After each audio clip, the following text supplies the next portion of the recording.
Tell Your Friends a concert film with a bunch of my friends, and very luckily, the guy who books comedy, this guy Charlie Sotelo at South by Southwest, who books comedy, also used to be the documentary film booker there for the film festival. So he saw the trailer and he asked to, just for like the edit that the director Victor Vanato was working on, and he also knew Victor because Victor had made a special that he sold to Comedy Central called The Awkward Comedy Show. And so that was like a couple of years previously. So he, Victor had tried to get that in. He almost got it in. It just, didn't happen. And so he asked Victor for a copy of the film, and Victor was able to send it to him. And then just from that, we were invited to have our world premiere there, which was, kind of. I just thought I was making like something that I could just immediately sell to cable television, like flip it, get a credit, and then do my next thing. And then we just ended up doing this like festival and screening tour for a year. But yeah, so then feel free to jump in when you're tired of hearing me talk. So from then, that was filmed at a big rock club in Brooklyn called the Bell House, which was like a former warehouse turned rock club. And from there, I kind of, after the film, I was like, well, I'm really kind of like, I'm at the point where I wanted to be when I started the show. So it wasn't like interesting to me to like keep running a weekly show. It was kind of a grind at that point. So then I turned it into a quarterly show at the Bell House. I do it every few months, and we had really good acts like Gilbert Gottfried and Hannibal Buress and Todd Barry, and I did my first album release there. And then when it came to New York, when it came to LA last year, I was like, well, that was a nice chapter in my life. But Tell Your Friends is done. And then, of course, I'm going to be doing it at the Comedy Central stage next month. Yeah, I saw that. I was like, yeah, it's not over. No, it's not. I mean, it's. I hate when people use corporate buzzwords in entertainment, but I built a brand that is somewhat recognized in the business, and I'm just like, I shouldn't fight it. I should be grateful, and I can do other things while I continue to like put on my shows, and so that's it. So I never stopped. I guess I thought I quit, but it was like Al Pacino in The Godfather. I quit, and then they just kept dragging me back in. Your comedy career, just like The Godfather. Just like Al Pacino in The Godfather. It's the perfect analogy. Yeah, absolutely. Oh, that's funny. I wondered, too, if you had started doing it again in LA when you, because once you got there, all the people that you had over the years were actually in LA and were like, what's up? Let's do that show again. And you're like, oh, I guess you're here. Because I realized that sometimes is that all the people that I knew in New York that are still actively doing, comedy and still working are at this point in LA. Like when I saw that you were moving, I was like, yeah, that makes sense. I was like glad that you were moving. Yeah, I was the last one out. Yeah. I was glad that you were going, because I was like, I really think that that's where all the quote unquote cool kids are going. So I'm glad you're there. Finally, they'll have somebody who knows what's up. There's no such thing as cool kids in comedy. That's I'm in the wrong. That's why I joined. I got to get out of here. There's just nerds who are mean to each other. That is very true. But they're hilarious about it, and that's why we like it. Oh man! So, what's kept you going along the way? Is this the career you always thought you were going to have, or is it like you did it a bunch and it's just continued to interest you and scintillate you, and so why stop something that is a constant journey? What's your what keeps you going? Well, first thing that keeps me going is I just am not trained for anything else. I started, I got offered a tour with a traveling comedy game show when I was still in college. So I dropped out of college when I was 19 to go on tour as a professional comedian. And then, because I didn't realize, like, part of starting out in comedy, because, like, when you're doing open mics and you're very quickly booked to do a tour, you just kind of, especially when you're 19, you're just kind of like, well, that's my life. I'm awesome, and I'm just going to keep getting paid, and I'll be rich by the time I'm 25. And, like what I've learned is just a lot of, like, peaks and valleys, and so after that, there was, like, a few years of unemployment, and then I got a spot on Comedy Central, and then there was more, then it got bad, and then it got great, and then so it ebbs and flows. So, and the answer is, I don't know, like, what I thought my career would be when I started. I mean, and I don't know, like, one of the reasons I came to LA was just because, like, things just, like, kind of, everything reached an end point in New York at the same time.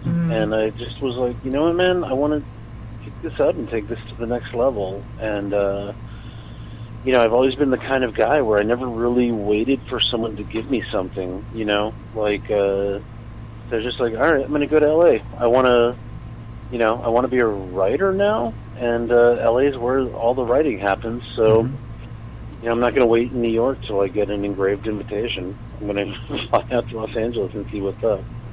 Live in a studio apartment in Hollywood. With 6 of your friends. What's that? With 6 of your friends in the studio apartment.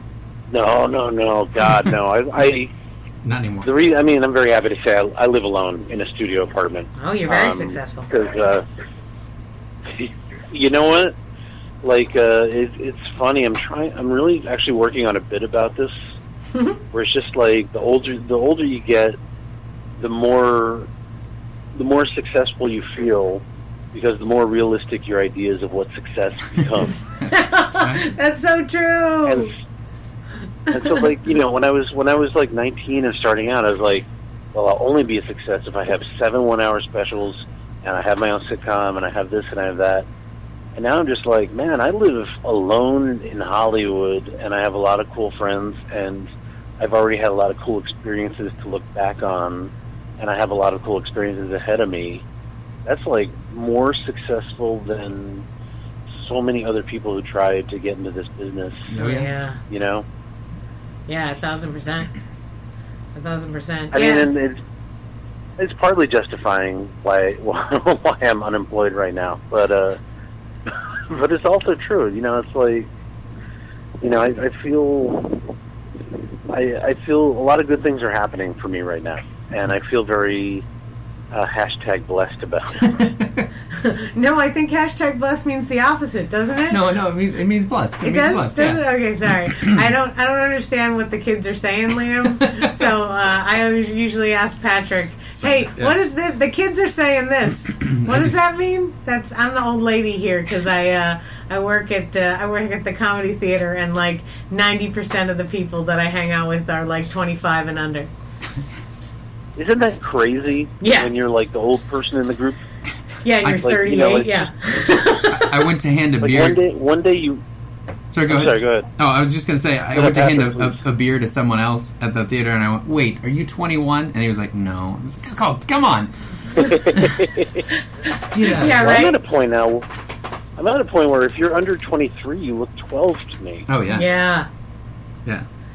Yeah, though there are some people who like are just so talented straight out of the gate. People like yourself who like start at 19, and people see you and are like, oh my god, I've got to get that person involved. There's definitely a number of people because I'll teach classes in sketch writing, and sometimes I'll have people in the class.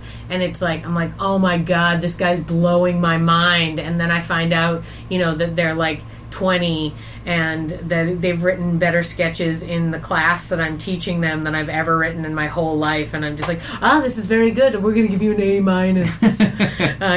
But it's like, oh god, yeah, you really can't tell. You're right. I mean, as far as it's probably best that they look like they're 12 because they're trouble. So stay away from them. But at the same time, like, some of them, I don't know. There's a lot of wild talent of lots of different ages out there. You never know. Oh yeah. Yeah, and it's, you know, I mean, the thing is, like, you know, you just, but it's weird to be at a point where you're like, I'm still that cool hip guy, I'm the indie guy, I'm the guy that, like, you know, is an underground guy, and then you wake up one day and you're like, no, I'm just a guy now. Like, I'm just a dude who pays taxes and, you know, does this for a living and, you know, like, wonders where the next job is coming from like everybody else in the business. You're still cool and hip, Liam. I don't know what you're talking about. No, I mean, I know I'm cool and hip, but, you know, like, once you're over the age of 27, yeah, like, you just get graduated into the next category. Yeah, I guess you're right. You're just doing your job, and hopefully you're paying taxes. Right. Good that you're paying taxes. That's nice of you to pay taxes.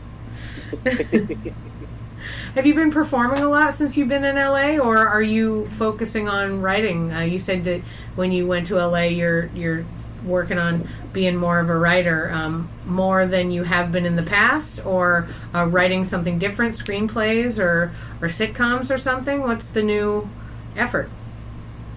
Well, the deal is, I am very, very, very fortunate because, you know, when I moved here in October, I kind of didn't have a plan, no job, nothing like that. And I was just kind of like, hold on 1 second. There's like a child having a temper tantrum in front of me. It's all right. It's in LA. I bet it's very cool. It's young comics, you know. They just, yeah. Oh yeah. They throw tantrums. Yeah, this is a 3-year-old. This probably has a like a role on a sitcom. No, yeah, but yeah. Anyway, I was very fortunate because I was just like, I'm just going to go and trust that if I fall, the universe will catch me. And then as soon as I moved here, I just started collecting royalties on a couple of different projects. So awesome. I've been able to devote myself full time to writing and not like work. Basically, I don't have to worry about a day job, which is very nice. Mm-hmm. Yeah. And so I've been writing what they call spec scripts, which Yep. are scripts that demonstrate what kind of comedy writer you would be for television if you were hired as a comedy writer. Mm-hmm.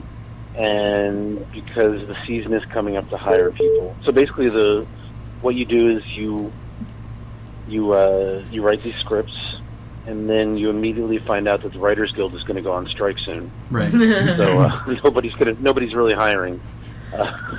You just work under a different name, right? Yeah, scab. Oh yeah, no, I'm totally going to scab. Are you kidding? That's the best career move you can make. Yeah, there's no repercussions when people find out. Yeah, right. Absolutely. That's how all the people that worked with Joss Whedon on some strike projects, now they're writing Agents of S.H.I.E.L.D. and shit.